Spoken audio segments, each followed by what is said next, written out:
Okej, atëre grupi ndriçimi, pyetje përgjigje, fillojmë me Gretën. Po. Afërdita, këto toksimin edhe matrat, të gjitha matrat që unë i kam në telefon ose printuar, do t'i bëjmë për ditë? Mirë është t'i bësh për ditë, po. Për ditë. Super. Dhe mua zakonisht më ka lindur në shpirt ja 3-4 matra të vjem nga 20 herë. Shumë mirë, po më thuaj mua cilat janë të mantra, sepse duhet kemi parasysh, mantra është diçka që është gjithmonë e vërtet. Ose një afirmim që ti dëshiron, unë dua të evoloj, për shembull. Kjo ka qenë një, unë jam një qenie dhe dua të mirën vetes. Shumë mirë, bravo, është e pranueshme. Unë për ditë edhe shumë shpesh latëroj natyrën hyjnore pafund. Shumë mirë. Natyra është lavdërueshme sepse është qenie e lartë. Natyra dhe hynia, soti, po. Bukur. Për ti kishe para rrugën e qumshit, okay, atëherë për rrugën e qumshit, ma kishe pyetje për rrugën e qumshit. Neve kemi thënë që toka përfaqëson si shifet simbolikisht, pra, si një toka shifet simbolikisht Perëndesh. Doni notën 4 apo? Si lopa. Jo, toka është kohë. Toka është një perëndesh. E shesh, po. Toka shifet në simbolik, si simbolizëm, çfarë lloj kafshë përfaqëson toka? Si lopa. Si lopa. Lopa, okay? Dhe çfarë na jep lopa në përgjithësi që e pim për ditë? Qumësht. Qumshi. Gaia, që është perëndesha e tokës, gjasme greke, është fare greke. Gaia do thot gau, në shqip gjithashtu dhe në sanskritisht quhet gau. Do të thot shqis, do të thot lop, do të thot tokë, do të thot dhe gojë. Goja, Gaia. Mund të lindësh me mec, nëse therr shumë lop në një jetë. Në jetën tjetër me mec, autizëm e këto gjëra që ka shumë shpesh në ditët e sotme. Sido që tjetë, kur neve nuk lidhemi me tokën, nuk bëjmë toksimin, nuk i tregojmë mirënjohje, hajmë mishin e lopës që simbolizon tokën, domethënë kur neve nuk lidhemi me tokën, sigurisht pasojat negative.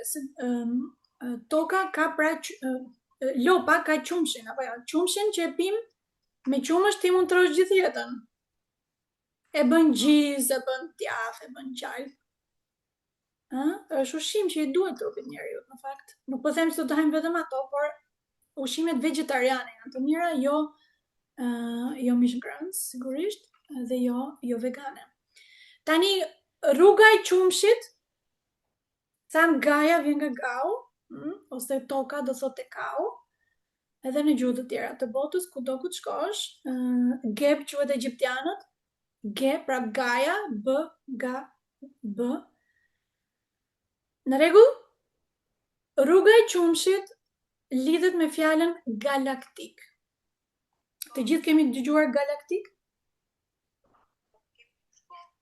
Kemi bërë shkollë, po pra? E qa ke mësuar ti që ke bërë shkollë? Hajde herë.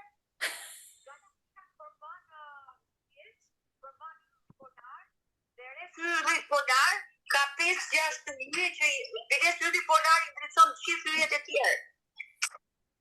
Bukur? Shumë bukur.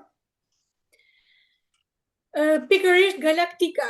Atëherë në fakt galaktika lidhet me ajo pjelsa ga, është si Gaia.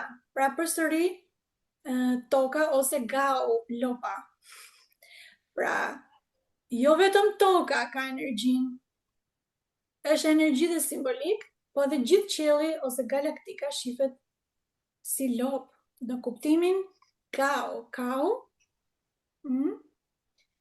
Edhe rruga e qumshit, galaktika, rruga e qumshit janë të lidhur mirë. Dhe është e bardhë, a the që e pe që ishte si e bardhë? Çfarë kemi të bardhë që e pim? Qumshi, është e bardhë. Pra, bu devi, bu energjia e hyneshës, që në fakt është pra si thuash, jo vetëm i botës tonë, por edhe i bu quhet toka jonë, diturin vedike, bu varlok quhet dhe bota sipër. Pra, e kuptojmë që është shumë e fuqishme kjo energjia dhe simboli i lopës. Domethënë, nuk shkon askush një njeri në parajs nëse do theri keq trajtojnë lopët. Ka një pyetje tjetër tani, kush juve që keni grupin ndriçimi, mund të bëni pyetje. Okej, Nila, bëj pyetje se me që ti vjen ca zhurma nga aty, po? Desha të di se kam ja 2 vjet që kam lexuar goxha libra mbi rimishërimin e gnosticizmin e këto. Çfarë mendimi ke ti Afrodita për demiurgun? Beson në ekzistencën e demiurgut? Po. Po. Kjo është e vërtetë mendon ti? Tani po shkojmë pak te gnosticizmi, okay? Në rregull? Pra pyetja jote është e vërtetë demiurgu? Po, këtë desha di. Jo, mendimin tënd, domethënë se kam po marr shumë mendime si bazë, disa. Po, patjetër. Desha di mendimin tënd.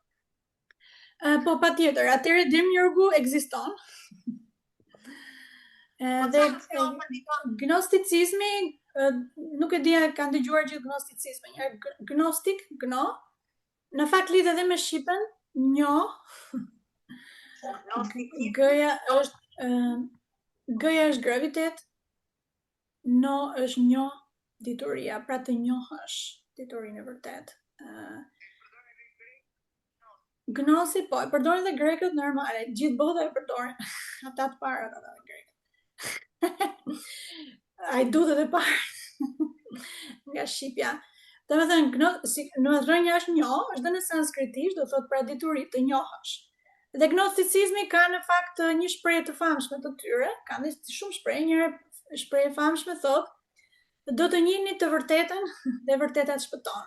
Që pastaj krishterët e futën si thënia e Jezu Krishtit në Bibël. Do të njihni të vërtetën dhe vërteta do t'ju bëjë juve të lirë, thot Krishti në Bibël, Jezusi. Që është thënia nga gnostikët. Atëherë, në gnosticizmi ka shumë gjëra, po i bjen pak shkurt. Ata pra flasin dhe për demiurgun.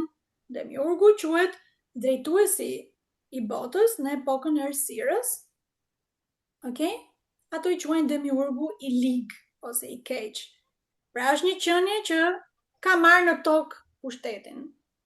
Në diturinë vedike quhet epoka Kali Yug dhe është një demon që quhet Kali që ka pushtuar, si më thënë, ai drejton sistemet, drejton banka, drejton Hollywoodin, shkollat e gjithçka. Dhe demiurgu ekziston, po. Dhe epoka Kali Yug është duke mbaruar tani, dhe njerëzit që dituria meditimit lotusoshëm vjen pra një avatar, ku mësojnë këtu, që e zhduk këtë demiurgun, okay? E mbaron fare. Po si mbarohet, nuk është e gjuajë një plumë dhe mbarohet, por si mbarohet është që njerëzit të zgjohen, të mësojnë të vërtetën dhe atëherë nuk mashtrohen më nga kjo energji. Demiurgut apo Kali që quhet. Ka shumë emra ky demiurgu, nuk është vetëm. Demiurgun e quajnë gnosticizëm. E kuptuat? Sa gjëra keni mësuar? Demiurgu po, është e vërtet, ata e dinin dhe i quajtën demiurgu, ka shumë emra të tjerë. Demi, deme, demon, etj. Po është thjesht një qenie që ka marrë forcën dikur nga lidhja me hyjnore, lëvdërim, përkulje, shërbim, dhe ka këtë energji dhe përdor për keq. Domethënë për të bërë njerëzit që mos të evolojnë. Tjetër pyetje? Apo tronditët nga kjo? Po, të përdori, amin, në fund. Amin? Çfarë do thot amin? Dhe me thënë që i përdori, me thonë amin, në fund, po. Amin, thotë krishterët, apo? Amen, amen, amin. Edhe muslimanët e thonë amin. Po e thonë muslimanët amin. Atëherë, amin është, çdo gjë është vedike me qira fjalë. Fet janë krijuar këto 2000 vitet e fundit. Muslimanizmi pothuajse 1000 vjet e fundit, okay? Krishterizmi 2000 vjet e fundit, gnosticizmi më përpara, mistikët më përpara, edhe hinduizmi vedike më përpara. Kurse më përpara gjithë të feve ka ekzistuar pra një dituri që ishte për gjitha që quhet vedike, nuk është fe fare, është dituri hyjnore, okay? Tani, se mbarova për këtë, e kuptuat këtë? Aminin as nuk e sqarova fare. Tani, Aion është vedike origjinalja. Është Aion. Është një chanting që për shembull Guru Piti, pra Shan Trivedi, ka tek videot e tij, është simboli i krijimit.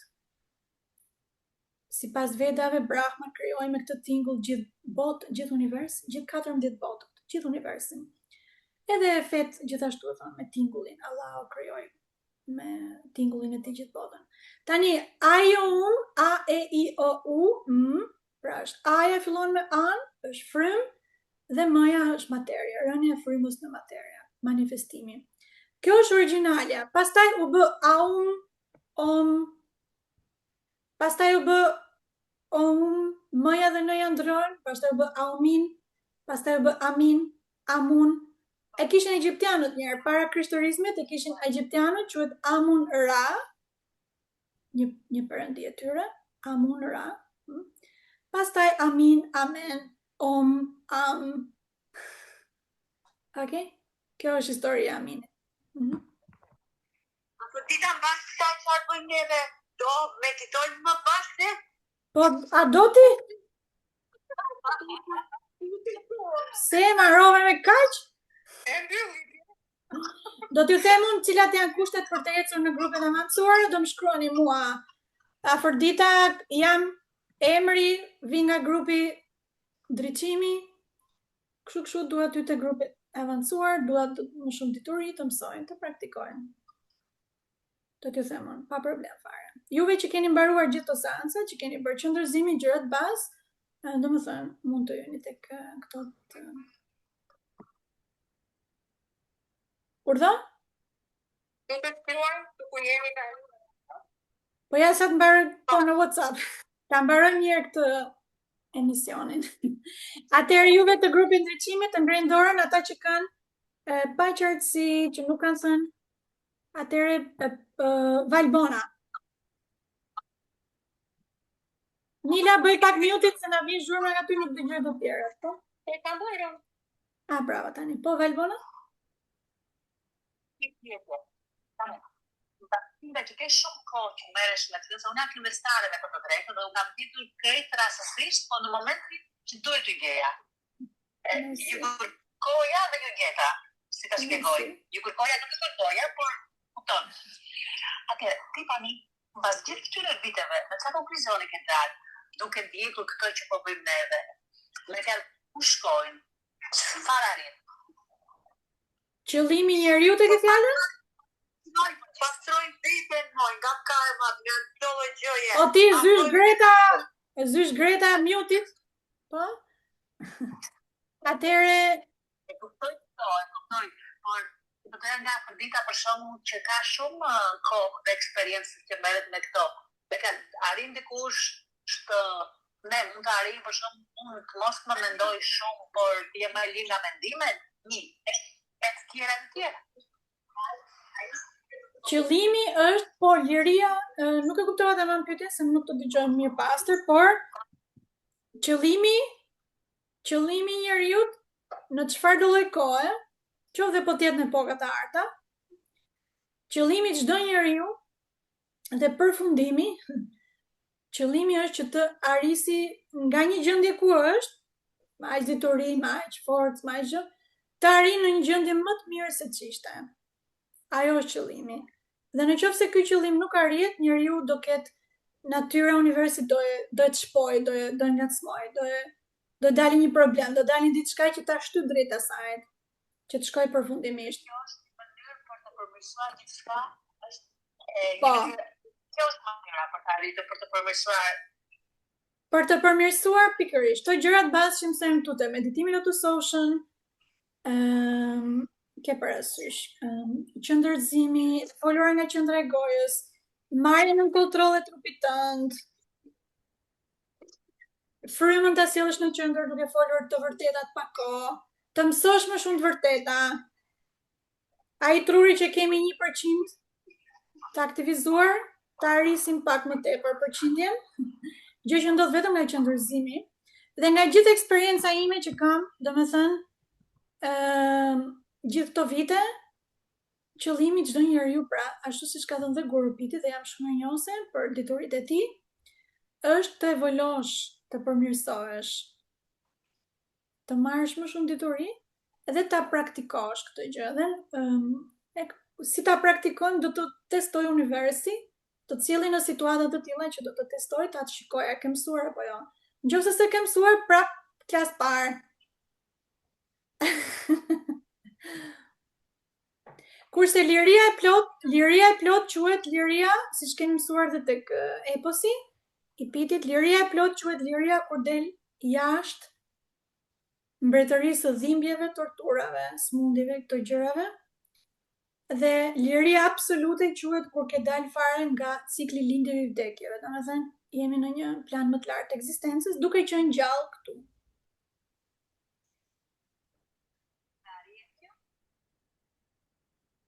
Po prandaj kemi lindur për ta mësuar.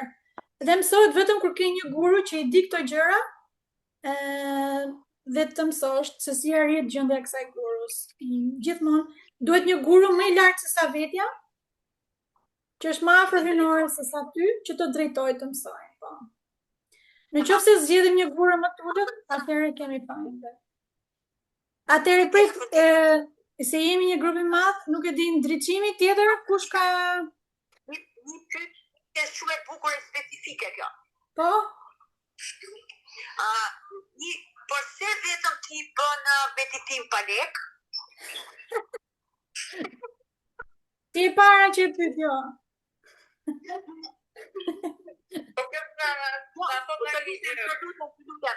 Unë jam aq e entuziazmuar nga kjo gjë sa nuk e ke ide, sepse njerëzit janë gjithë materie. Albulena më thuaj pastaj se, okay. Pse i bëjmë meditimet pa lek? Tani, në fakt mirë është i bëja me lek, merrim ca lek, por e bëj pa lek sepse unë jam duke shërby hyjnores. Nuk jam duke shërby njerëzve. Që nuk është punë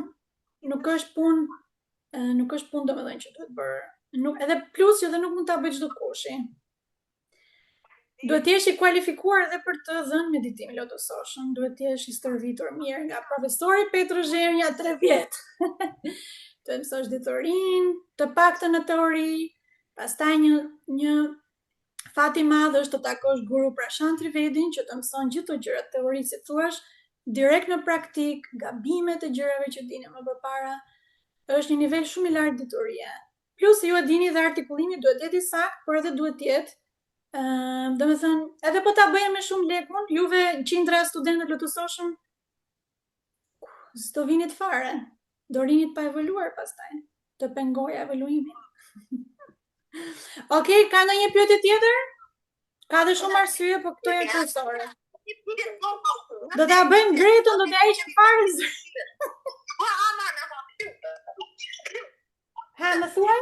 Na të lutemi për një të tjerë, për një dëshirë. Si duhet të lutemi? Si duhet të lutemi nëse ke një dëshirë?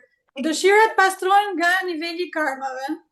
Nëse ke pikë të mundshme, për dëshirat plotësohen. Kur vjen një llotari, për shembull, që do thotë ke karma nga kaluar, nuk është se fitove tani pa pritmas. Për të manifestuar një dëshirë, duhet së pari qëndrëzimi dhe mund të thuash, unë dëshiroj të evoloj, dhe kjo është dëshira, apo jo? Unë dëshiroj mos kem smundje, unë dëshiroj të kem lumturi, unë dua lumturi, këto amanca që kemi bërë bashkë, është hapi i parë për të shkuar drejt kësaj gjëje. Kurse ke parasysh meditimet e tjera, këto që thonë, gabimisht i mësojnë njerëzve të thuash, pra, unë jam i lumtur, ose thuaj vetes jam i lumtur, ose bëhet veten me zor. Kur thua ti unë dua, është tjetër. Atëherë universi ti hap rrugët. Të thuash unë dua lumturi do të thotë që ti dëshiron të punosh drejt kësaj rruge Edhe atëherë kur punon me disiplinën e qëndrëzimit, disiplinën e ushqimit, disiplinën e shumë gjërave, atëherë universi do ta manifestojë. Pra kur e meritojnë, manifestohen. Për shembull ka njerëz që kanë shumë dëshira, por nuk i manifestojnë gjërat. Se i duan Mentorët, i duan pa punuar, i duan pa disiplinë. Asgjë në univers nuk fitohet pa disiplinë. Disiplina ka fjalën disiplina trupore, qëndrëzimit dhe zërit sidomos. mentorët e meditimeve në përgjithësi, na i kanë thënë, na i kanë mësuar ato afirmimet si cekja në filmi Hiç Matullas Leku. Kështu kanë funksionuar deri tani. Po, sepse nuk e dinë qëndërzim, pa qëndërzim. Dhe detyra e qëndërzimit nuk jepet do si dot kujtve. Për shembull dhe unë që ta mësoj, kam 20 vjet që merrem me kështu gjëra, apo jo? Domethënë nuk është për gjithë ditoria, është vetëm për ata që kërkojnë me shumë sinqeritet. Jo të gjithë do shpëtojnë, apo jo? Kur të bëhet dita e gjykimit, që ka filluar.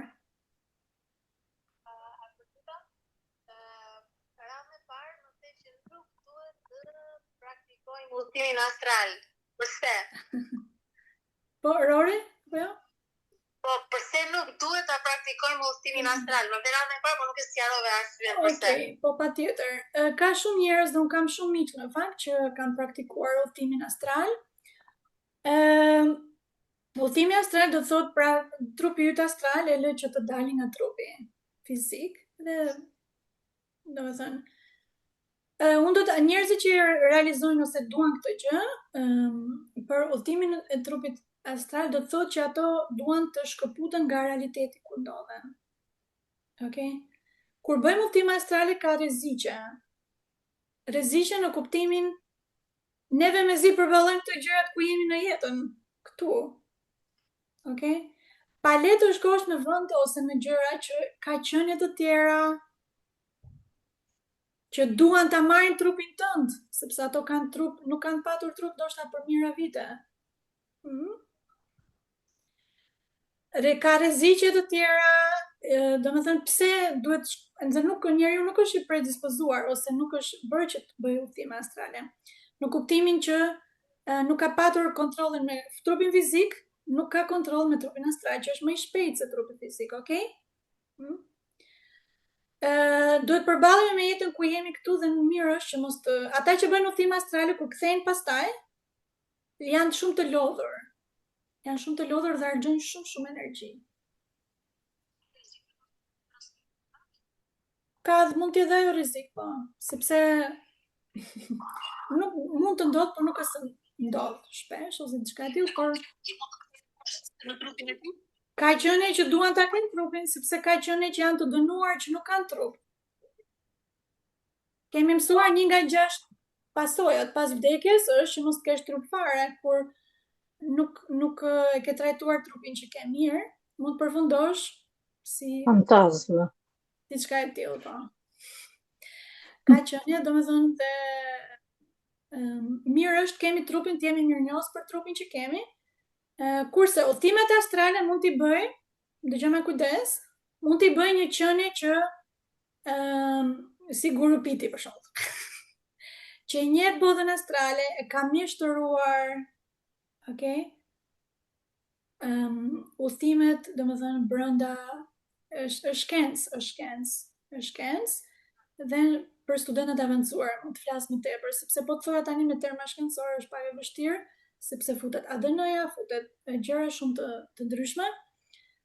Një qenie që është shumë evoluar, që është qenie lartë, mund të bëjë udhëtime astrale, të sigurta, madje në kohë të arta, ka patur qenie të lartë në tokë, të cilët bënin udhëtime astrale me shumë thjeshtësi. Mund të shkojnë në botën sipërparajsore për vizitë.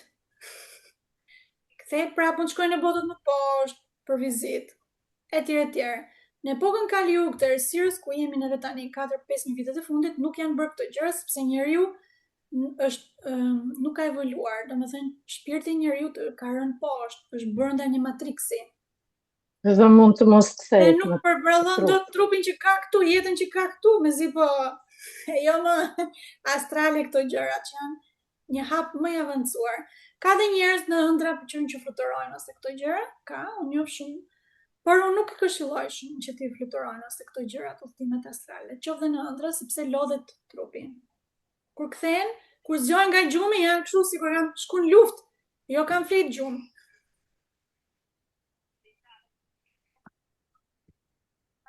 Atëherë një dikush që s'ka për pyetje, Blerina,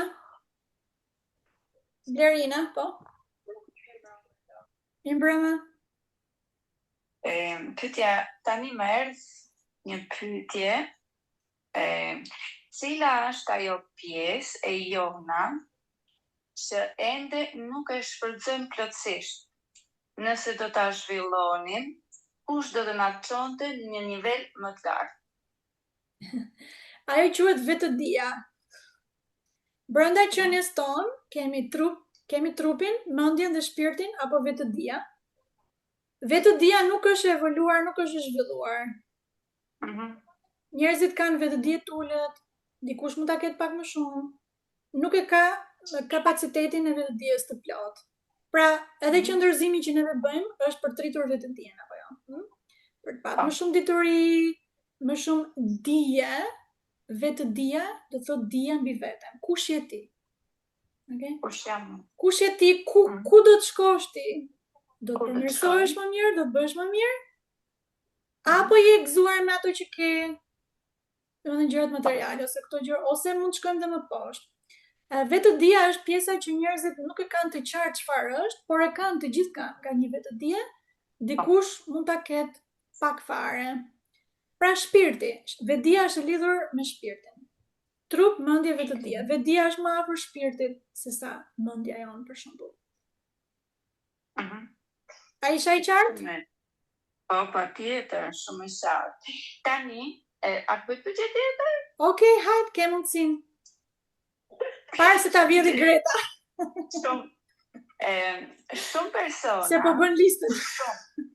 Shumë persona nuk jam të qartë, janë të ngatruar, nuk dinë se çfarë duan. Po. Edhe unë kam qenë në një fazë tjetër time që nuk e dija se çfarë doja. Të gjithë kemi këto faza. Është e natyrshme. Është e natyrshme. Çfarë do këshilloje ti ne këtu tani? Në fazë një njeri që është në atë fazë, për shembull, çfarë mund të bëjmë ne? Si ne jemi njerëz të thjeshtë, jemi shumë njerëz të thjeshtë e pranojmë që kaq dim, kaq kemi bë, domethënë nuk jemi shumë të zhvilluar sepse nuk kemi kaq i kemi pas mundësi, për shembull, jemi rritur kështu si jemi rritur, e na ka fut jeta, e na ka zhyt vegjël, për shembull, në familje. Unë jam që 18 vjeç e martuar, kam 3 fëmijë, kam vajza ime tani është 18 vjeçe. Domethënë unë jam gjendur në jetë që e vogël.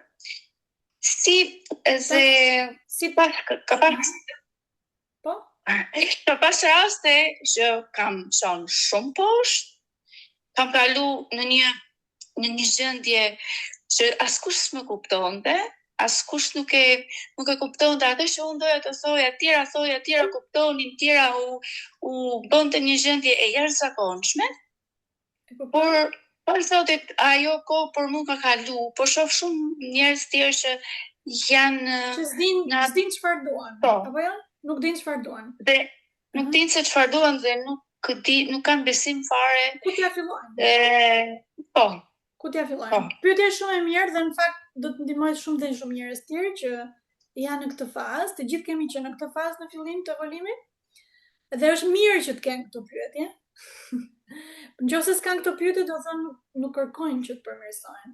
Një njeri që s'di nga t'ja filloj, unë do ta këshilloja që të thoshte, të thotë, unë nuk di. Unë nuk di se si e zëm, unë nuk di se si të shërohem nga një smundje, unë nuk di se si të shkojnë paras, për shembull. Unë nuk di se si ta bëj këtë, domethënë, unë nuk di, të thuash unë nuk di, është ilaç për ato që nuk di. Sepse kur ti thua unë nuk di, do të thotë universi e ke një shenjë si për ulje ndaj universit që na ka në dorë, apo jo? Atëherë unë nuk di, unë dua të mësoj. Unë nuk di, unë dëshiroj ma trego universi, unë dua të mësoj. Dua të mësoj. Por ta thot me një shenjë, si me thënë, po të ke trupin e qëndërzuar dhe me duart pak për ulse e kështu gjërash, atëherë do të mësoj më shpejt. Po të thot një universit që të marrë një pjatë, do t'ja hedhë një pemë edhe. Pse ma bërë këtë, pse ma bërë këtë, unë jam kështu, ti më ke bë kështu universit, ose zotit apo juniores, atëherë ka është një qëndrim tjetër, Kurse kur thua me shenjë për ulje unë nuk di dhe dua të mësoj, atëherë do ta japi universin. E ke të sigurt garantuar. Me një shenjë për ulse, me një shenjë respekti, atëherë do ta tregoj. Do të çoj te diku ose diçka që do të ndalësh nga ajo gjendja. Po kemi parasysh dhe fjala mësoj në shqip vjen nga mes. Mes. Pra të jesh trupin e qendër në mes, atëherë mëson. Për shembull kalamajt në përshkolla sot nuk mësojnë do dituri të dur sepse nuk janë në mes. Nuk kanë qëndërzim, nuk kanë, domethënë, guru e këto gjëra. Gjithë shkollat në të ardhmen do bëhet me shkollë, do bëhen vedike, sa për kuriozitet. Po më thuaj? Jo, si ti ndihmojmë fëmijët që nuk janë, domethënë fare. Lëret të tokzohen, mësoj pak disa mantra, të kenë pak fare qëndërzim të paktën, fillojnë, është gjë shumë pozitive për ta dhe mos i jep mish. Do të marrë. Okay. Mos t'i jap mish. Wow. Okay. Ushqimi shumë i rëndësishëm, çfarë hajnë. Edhe ne jemi prindrit përgjegjës çfarë japim atyreve. Në përgjithësi neve kemi lindur të gjithë në familje mishgrënëse. Kështu në nga rastis, plus dhe varet dhe karmat e nga jeta e kaluar. E meritonin në një farë mënyrë, plus dhe epoka Kaliug që është gjithë janë mishgrënës, për shembull. Atëherë mirë është, edhe po të lindim në familje mishgrënëse, mëson, mund të ndryshojë, çdo kush mund të ndryshojë, nëse dëshiron të evolojë. Duke ngrënë mish nuk mund të evolojë. Dhe nuk mund të shkoj kurrë në parajs ose të dalin nga problemet e hallet. Të pak nga pak ta uli mishin nëse ashtu. Okay. Në rregull, Valbona? Faleminderit. Kënaqësi. Ja pa. Kënaqësi.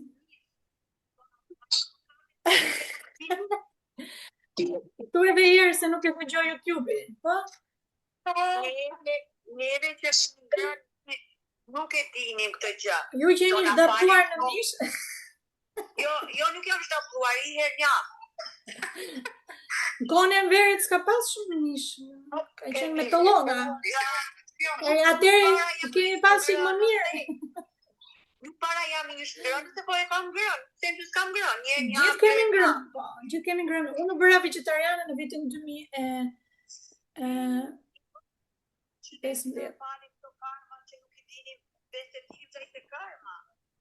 Po bëj një pyetje. Pikërisht, atëherë ju ne të gjithë nuk e dinim, por kur e di që lopa simbolizon tokën, toka do thotë kau, kur ke shtrajton një lop, domethënë ka karma, dhe për shembull për lopët sot është ferr, domethënë toka është energji femërore, nuk është e mirë dhe për femrat. Toksore. Për shembull, nga ngrënia e mishit gjithashtu, sidomos të lopës, lopa llapa, kau goja. Nuk e din ligjet karmike të ngrënies së mishit. Okej, mund të lindet në jetën tjetër, mund të lindesh me mes apo këto gjërat. Ose në një familje më tule se të shishte në këtë jetë. Pra ka ligjet karmike që njerëzit nuk e dinë. Edhe nëse kemi ngrënë shumë mish, të gjithë, atëherë që kur e di, thjesht mos e ha dhe ndryshon. E ndryshon ti timonin e jetës tënde me veprimet që ti bën tani, që thua e kuptova pse unë nuk dua të vuaj vetëm për një cop mishi apo kujon. Cop mishi me 2 sy. Atëherë mund ta ndryshosh të gjithë rrjedhën e jetës tënde. Unë kemi dhe student që janë 80-90 vjeç dhe ata kanë ndryshuar. Jo juve që jeni. Sa vjeç jeti Greta? Na i mbaroj në minutazhi. Po ti që e ke gocë vogël me? Po. Atëherë ka një pyetje tjetër grupin ndryqimi? Hajde se era e fundit për keni për të bërë pyetje. Edhe s'kam.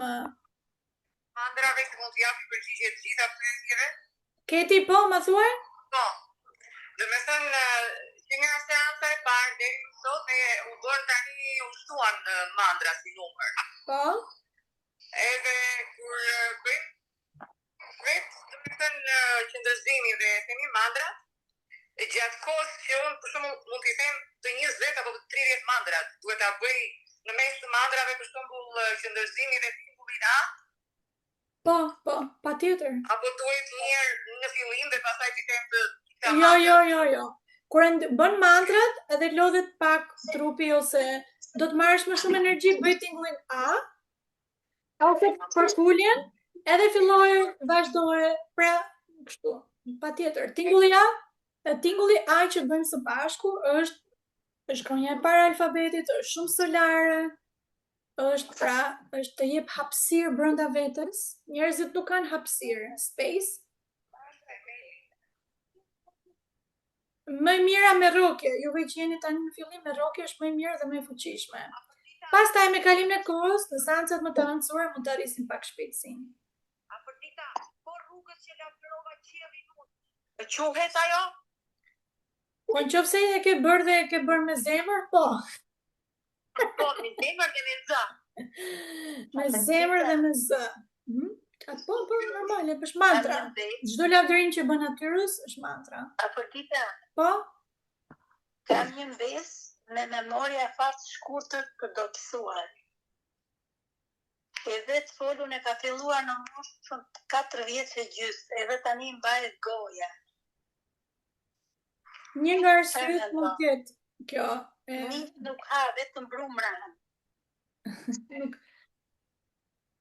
Tani nuk e ndin, nuk e njoh dhe nuk e nga parë horoskopin, por thuaj të bëj tingullin A, dhe të bëj disa nga ato tinguj që kemi mësuar bashkë, dhe thuaj të rikëm zbathur më shumë se sa të tjerët. Cilë thot? Të rikëm zbathur, të bëj tokëzimin më shumë se sa të tjerët. Të ri gjysore në tokë, këm zbathur, të lidhet me tokën, nuk ka energji elektromagnetike tokës, në tru, se çdo gjë është në tru, apo jo? Po këtë ngrënia e mishit e këto e ka bërë në jetën e kaluar. Po nuk e do ishte vetëm brumra, gjëra kështu, makarona, ashtu. Lëre të tokëzohet, bëj disa tinguj të paktën, tinguj, mund ta bëj tingullin A. E bën. Bëj, thuaj ta bëj pak më shumë. Filloj, shikoj, ka ndonjë përmirësim. Tani që filloj. Po jepi edhe ca zarzavate pak. Por do? Jepi edhe ca zarzavate gjellë shtëpie, pa mish vegetariane, okay? Po, në rregull. Okej, atëherë besoj mbaruam me pyetjet? Okej, fundit Valbona. Do të bëj një pyetje që do të bëj me një person që e njoh. Dhe është sëmur me ka të shumë person, wow, i lartë në të gjitha të mirat, por është sëmur me skizofrenia. Këta njerëz ndihmohen dot? Çdo njeri mund të ndihmohet sado ketë pak fare vetdije, mund të bëj veprimet e duhura me aq energji sa ka. Po. Afërdita, Bixhozi është mëkat që luajnë njerëzit. Kur luan Bixhoz do të thotë që je i varur. Je ke varësi, si droga, si kafja, si gjërat e varësi, cigarja. Çdo varësi mund të shërohet nëpërmjet folurës nga qendra e gojës. Në fakt ne kemi patur dhe studenta që disa të rinj që kanë qenë të varur shumë nga Red Bulli, cigarja, pas qëndërzimit, domethënë nuk bëhet për qëndërzim për 1 muaj, 2 muaj, 3 muaj, me dëshirë për të përmirësuar veten, e zhduket ajo. Zhduket si me magji. Po zhduket. Nga e folura nga qendra e gojës, që mësojnë vetëm tek meditimi Lotus Ocean, siç e keni vënë re.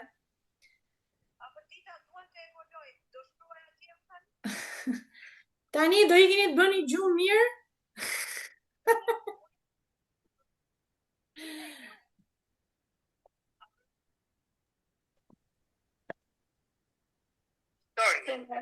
Do të lajmëroj unë, do takohemi. Do takohemi, patjetër. Do jem dhe unë aty. Që do takojmë juve që do vini, do takoni. Më fali për dita të shpejta. Si sta njëri mirë njohje për seancë.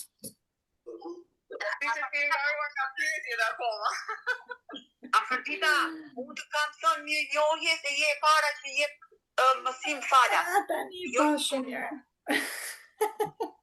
Vërtet, ajo ishte për kaluar, këto për sot. Falenderojmë shumë. Nuk ka shqiptar që nuk është i lidhur me materien. Stesi shqiptar, s'ka ne këtu marrë, po si do e bëj unë, kështu që është falenderim nga mua të pak. Kënaqësi, mirënjohje dhe do të shifemi në seanca të tjera me kismet. Shif në Rajan, përshëndesim gjithëve. Shif në Rajan. Në Rajan e Ferdit. Mirënjohje.